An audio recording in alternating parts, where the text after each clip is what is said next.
आदरणीय धर्म प्रेमी सज्जनों, सादर नमस्ते। मैं जेठालाल विश्वकर्मा आप सभी का हार्दिक स्वागत करता हूँ। रामायण बालकांड सर्ग 35। परशुराम जी के वचन सुन श्री राम अपने पिता महाराज दशरथ जी के गौरव से पिता का आदर कर मंद स्वर से बोले, हे परशुराम जी, आपने जो कर्म किए हैं वह सब मैं सुन चुका हूँ। आपने अपने पिता के मारने वालों से जो बदला लिया है वो भी मुझे ज्ञात है, परंतु आप जो ये समझते हैं कि हम वीरहीन हैं, हमें छात्र धर्म का अभाव है, ये ठीक नहीं है। आज आप मेरा पराक्रम देखिए। ऐसा कहा और क्रुद्ध हो पराक्रमी श्री राम ने परशुराम जी के हाथ से धनुष और बाण खींच लिया। श्री राम ने उस पर चिल्ला चढ़ाकर और तीर को खींचकर क्रुद्ध हो परशुराम जी से बोले, हे भार्गव, एक तो आप ब्राह्मण होने के नाते मेरे पूज्य हैं, दूसरे आप विश्वामित्र जी के संबंधी अर्थात विश्वामित्र जी की बहन के पौत्र हैं। अतः इस बाण को आपके ऊपर छोड़कर मैं आपके प्राण तो लेना नहीं चाहता, किंतु इस बाण से या तो आपकी गति को अर्थात लंगड़ा करके चलने फिरने की शक्ति को अथवा बल और तप द्वारा प्राप्त आपकी कीर्ति को नष्ट करूंगा। आप जो चाहें वही किया जाए। श्री राम जी के तेज के समझ जब परशुराम जी जड़ के समान वीरहीन हो गए, तब वह कमल नेत्र श्री राम से धीरे धीरे कहने लगे, हे राम, क्षत्रियों का वध करके जब मैंने ये भूमि कश्यप मुनि को दी थी, तब उन्होंने कहा था, आज से तुम हमारी भूमि या राज्य में ना बसना।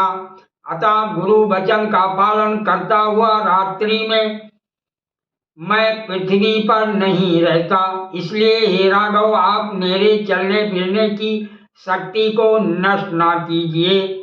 हे श्री राम, हमने तप द्वारा जो कीर्ति और यश प्राप्त किया है उसको इस बाण से समाप्त कर दीजिए। जल्दी कीजिए, इस कार्य में विलंब ना हो। जब प्रतापी परशुराम ने श्री राम जी से ऐसा कहा, तब श्री राम ने उस उत्तम बाण को छोड़ दिया।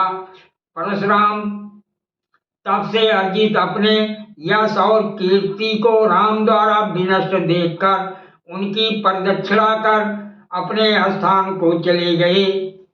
परशुराम जी ने अपने तप और बल के द्वारा कहीं आकाश में कोई लोक संग्रहित नहीं किया था, अपितु अपने तप और भुजबल से 21 बार क्षत्रियों का विध्वंस करके जो यश और कीर्ति प्राप्त की थी उसी को यहाँ लोक शब्द से कहा गया है। राम ने उसे परास्त कर उनके सारे गर्व और गौरव को, यश और कीर्ति को धूल में मिला दिया। क्या परशुराम का एक उदयमान योद्धा से पराजित हो जाना उनके यश को बट्टा नहीं लगाता। विशेष महर्षि वाल्मीकि जी ने परशुराम की घटना का वर्णन उस समय किया है जब बारात अयोध्या के लिए लौट रही है। इसके विपरीत महाकवि तुलसीदास जी ने इस घटना का वर्णन धनुष भंग के तुरंत पश्चात मिथिलापुरी में ही किया है। दूसरी बात, तुलसीदास जी के वर्णन में लक्ष्मण जी बीच बीच में बोलते हैं, परशुराम जी को चिढ़ाते हैं और उन्हें क्रोध दिलाते हैं। यतिवर लक्ष्मण का ऐसा चित्रण आज मर्यादा और शील के सर्वथा विरुद्ध है।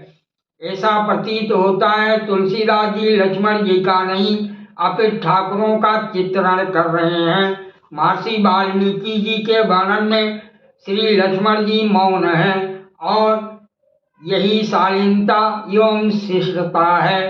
इस प्रकार चाहे हम परमार्थिता की दृष्टि से देखें अथवा आज आचार विचार और मर्यादा की दृष्टि से, आदि कवि वाल्मीकि जी का वर्णन ही उपयुक्त है।